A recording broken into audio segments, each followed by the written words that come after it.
আমি এখানে কিছু বাটা মাছ নিয়েছি। এখানে নিয়েছি লতি, আলু, পেঁয়াজ, আদা, রসুন বাটা। তারপরে সবগুলো মাছগুলো আগে নিয়ে আমি আদা বাটা, রসুন বাটা, পেঁয়াজ বাটা, পেঁয়াজ কুচি দিয়েছি।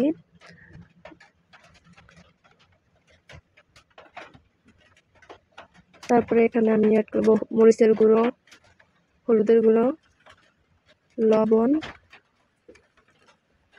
তেল দিব এখন।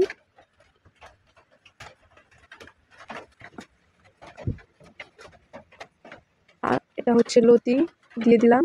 এখন আলু কুচি দিয়ে দিব।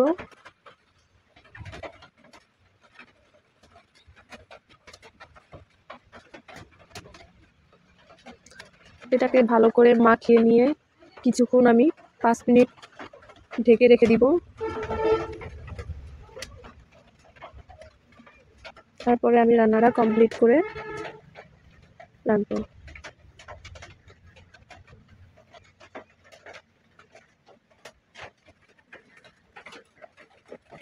আমার তরকারিটা রেডি। গরম ভাতের সাথে খুবই টেস্ট লাগবে। আপনারা ট্রাই করে দেখবেন বাসায়। খুবই মজাদার একটা খাবার।